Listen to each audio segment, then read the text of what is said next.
თუ ამას ვსაუბრობთ გასული სეზონების განმავლობაში, ჯერ შეტევა ვნახოთ ბოლომდე, გვასალია წაიქცა საჯარიმოში და პენალტი, რომელიც ინიშნება კოლხეთი 1913-ის კარში. რეალურად მას შემდეგ რაც დაიწყო მატჩი, ჰქონდა მომენტები და აი მოიპოვეს პენალტი, აი ამ ეპიზოდში დაფიქსირდა დარღვევა. გრიგალავა დაჯარიმდა საჯის აზრით, გვასალიასთან ორთაბრძოლის ურტყამს პენალს. მორჩილაძე, ბულისკერიას დუელი, გამოიცნო კუთხე მორჩილაძემ, ბულისკერია, მაგრამ გაიტანა მორჩილაძემ და დინამო თბილისმა გახსნა. ანგარიში შეცვდა თუ არა ბურთს, კიდევ ერთხელ. მიარტყა თითქოს ხელი, გამოიცნო დარტყმის მიმართულება, მაგრამ ძლიერად იყო მორჩილაძის პენალტი შესრულებული და მოგერიება ვერ მოახერხა, ასე დაამრიგა თორნიკე მორჩილაძემ. თავისი მეათე გოლი გაიტანა ჩემპიონატში და ბომბარდირობისთვის ბრძოლას აგრძელებს. ემუქრებათ, მაგრამ ევროტურნირების საგზურსაც დიდი ალბათობით ვერ მოიპოვენ. აქ როგორი კარგი შანსი აქვს კოლხეთი 1913-ს, ნიკოლას კაპანაძე თამაშობდა კარგად, დარტყმა და უნდა მეთქვა ერთით თქო, ისეთი კარგი მომენტი ჰქონდა ფოთურ გუნდს, შეეძლო გოლის გატანა. შეცდნენ დინამო თბილისის მცველები, დაკარგეს ბურთი, შევაკოთ აუცილებლად კაპანაძე, რომელმაც იბრძოლა, წაქცეული წამოდგა, მოახერხა ბურთის დამუშავება და ქუსლით პასის გაკეთება და მერე ზუსტი დარტყმა იყო მხოლოდ საჭირო შორეულ კუთხეში, რომელიც არ გამოუვიდა ბაჩულიას, თორემ ანგარიში გათანაბრდებოდა. უკვე კოლხეთი 1913-მაც თავისი მომენტი შექმნა და ორივე გუნდმა დაიწყო მწვავეფეხბურთის ბომბარდირობისთვის, სადაც როგორც ვთქვით, დაძაბულია ვითარება, ეს ჩაწოდება ვნახოთ, კარგი მომენტი, კიდევ ერთი ფოთელებს დარტყმა შედგა, შექმნა მომენტი რამდენიმე კოლხეთი 1913-მა უფრო მეტიც ვიდრე დინამო თბილისმა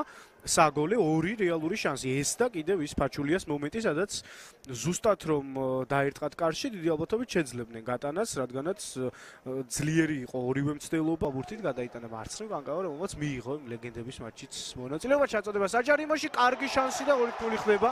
ანგარიში მათე ვაწაძეს გავს გოლი საკუთარ სტილში, თამამად შეიძლება ამის თქმა. ოპონენტში, რასაც ქვია დასწრებაზე თავით თამაში და გოლების გატანა, ალბათ საუკეთესო არის მათე ვაწაძე ამ კონკრეტულ კომპონენტში. ის უდაოდ გამორჩეულია და თავის საქმე გააკეთა, ჩვეული მოვლენა მისთვის, არაფერი გამორჩეული, ზოგადად თავით მოთამაშე ფორვარდებს შორის დამოუკიდებლობის შემდეგ საქართველოს დამოუკიდებელი ქართული ფეხბურთის არსებობის პირობებში იგი ერთ-ერთი გამორჩეულია. ჩემპიონთა ლიგის საკვალიფიკაციო ეტაპზე. აბა ეს ეპიზოდი ვნახოთ, ხარაიშვილი დარტყმა და გაიტანა რა გოლი. ბრწყინვალე ჯარიმა, რომელიც გაქვს გიორგი ხარაიშვილს, იგებს ამ შეხვედრას. გადაატარა ცოცხალ კედელს, ასხლეტილი ბურთიც არ იყო მეკარისთვის მარტივად მოსაგერიებელი და საბოლოო ჯამში ხარაიშვილმა შეძლო ჯარიმის გატანა. ვისაუბრეთ ნინუას სიზუსტეზე, მაგრამ ხარაიშვილიც გამორჩეულია და რაც დაბრუნდა საქართველოს ჩემპიონატში მე-13 თავის კარიერაში. შეეხება, მოდი ჯერ ეს შეტევა ვნახოთ, პასი გავიდა, ფაჩულია შეიძლება საჯარიმოს გარედან დარტყმა, ფაჩულიას მოხვდა, კიდევ ერთი დარტყმა და 3-1.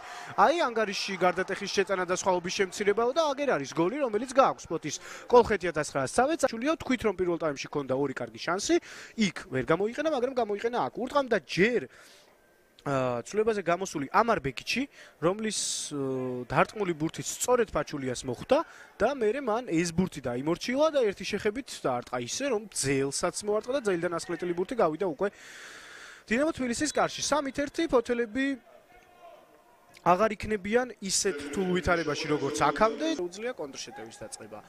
წელი პასი კაპანაძის მიმართულებით, რომელიც ამ ბურთს დაეწია, საჯარიმოში შევიდა, დარტყმა შეუძლია და აარტყა და გიორგი ლორია ახერხებს ამ ბურთის მოგერიებას. კიდევ ძმაც ყველაფერი ისე გააკეთა, როგორც უნდა გაეკეთებინა. ამ ვითარებაში ალბათ ეს იყო მაქსიმუმი ბურთის მიღება, მახვილი კუთხიდან დარტყმა და მოუწია ლორიას თავისი საშემსრულებლო ოსტატობის გამოვლენა იმისთვის, რომ მოეგერიებინა ეს საჯარიმოს მოძრაობები, გაისწორა ბურთი, ალბათ ახლა ჩაწოდების დროა დაბალი პასი გააკეთა მორჩილაძე, კარგი შანსი ხარაიშვილი გაისწორა და არტყა, ძელს მოარტყა ბურთი, კიდევ ერთი შანსი ჰქონდა დინამო თბილის და ჯერ ერთი 4 გატანილი გოლიც მოწვევს ამას.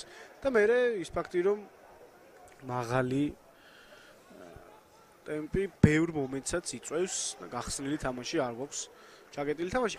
და კაპანაძე შევა ორთაბრძოლაში ლაცაბიძესთან, მოიგებს ამ ორთაბრძოლას და ფაჩულია დარჩება ბურთით, საჯარიმოშიც არის შევიდა მეორე მოცენომელი. კარგი შანსი აქვს, დარტყმა არ იყო ზუსტი. აი აქ შეიძლებოდა ძალიან დაძაბულიყო. არა, კიდევ ერთხელ თამაში ტემპი კიდევ უფრო მეტად მოიმატებს, დინამო თბილისსაც მეტი საზრუნავი გაუჩნდება უპირატესობის შენარჩუნებაზე, მეტ რეალურ შანსს იგრძნობს კოლხეთი, რომ შეუძლია ამ თამაშის გადარჩენა. არ გავიდეს ბოლო მეათე პოზიციაზე. ვნახოთ რა და როგორ იქნება, ჩვენი მატჩი კი შედგა. საინტერესო მატჩი გამოვიდა.